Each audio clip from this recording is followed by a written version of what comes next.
Today we're taking the Viva, New Jersey practice test, so go through this and try your best on it. Question 1 is a part A. How does Lucinda feel about the abandoned dog? She is afraid of him and ashamed of his looks. She feels sorry for him and wants to save him. She loves him and will never let him go. She dislikes him but feels it would be cruel to leave him. Question 2 is part B to this. Which detail in the passage best supports your answer to question 1? The dog's paws were clogged with mud from yesterday's rain, and you could see where the animal had gnawed at the irritated skin around the swollen pads. The animal was frightened and growled at her when she approached, but she spoke softly and offered a soothing hand. As far as dogs go, it wasn't much of a prize, a hairy mongrel. She took off her jacket and wrapped it quickly around the animal, hoping to disguise it as a bundle under her arm. Question 3 is a part A. How has life changed for Lucinda since she came to New Jersey? Lucinda has become depressed and withdrawn since moving. A faster pace of life has had a bad effect on her health. Life is now busy and happy because she has more friends. Life has become more crowded, noisy, stressful, and lonely. Question 4 is part B. Which of the following details does not illustrate the change you selected in question 3? Lucinda traveled the route each day on her way to the high school. Now it was cement and cars and trucks and motorcycles and clanging fire engines that seemed to be in constant motions. The teenager was uncomfortable among her new classmates.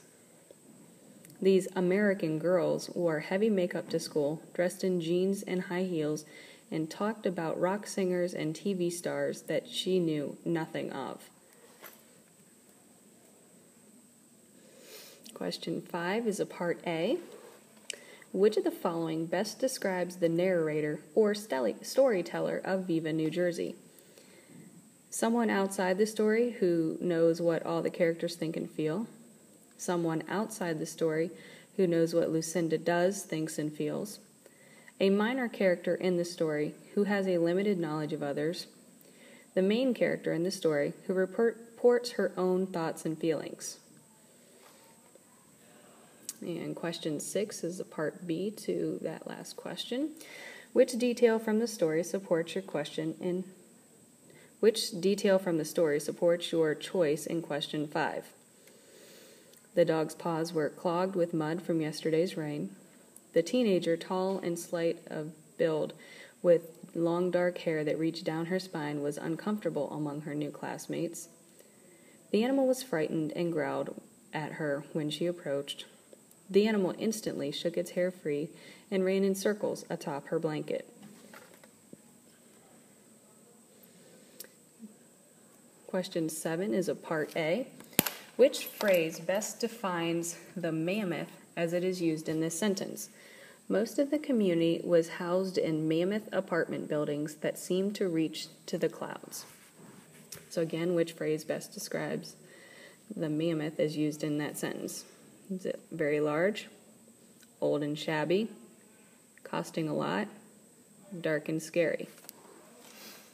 And then part B to that question, which of the following details from the paragraph in which mammoth appears best helps you identify its meaning in question 7? The few private homes had cement lawns and paved driveways. West New York, New Jersey, barely a square mile high above the Palisades. From there, they wound their way north, staying temporarily with friends in Miami. The apartments housed most of the community and seemed to reach into the clouds.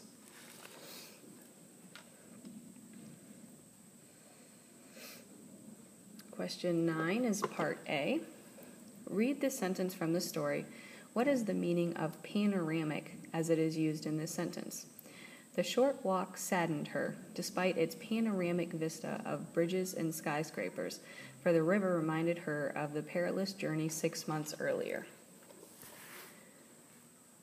Beautiful and inspiring awe, causing fear or sadness because of memories, having or giving a view in every direction, showcasing natural beauty and wilderness.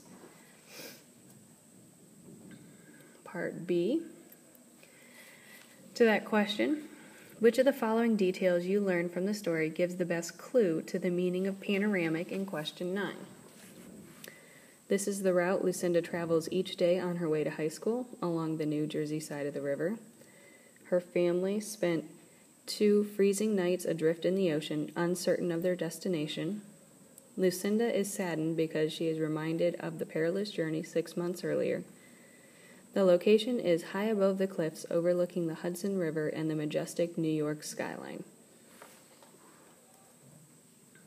Only 2 left. Question 11. Part A. Read this sentence from the passage. She opted not to take the elevator, fearful of running into someone, and instead lugged the dog and her school bag up the 8 flights of stairs. How are the words opted and instead related? Opted suggests regret, while instead suggests an alternative action. Opted is a verb, and instead is an adverb telling how she opted. Opted indicates a choice, and instead shows which choice is made. Opted tells what she did, and instead tells what she decided not to do. And last but not least is number 12, which is part B. Which story information is most helpful to you in figuring out the relationship you selected in question 11? Lucinda is not very happy in her new home and school in New Jersey. Lucinda and her family have not lived in the building very long. The building has a busy elevator and stair that few residents use. Lucinda and the dog both need the exercise that climbing the stairs will give.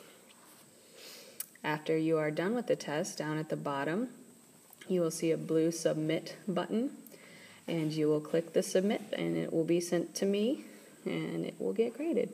Awesome job. Thank you.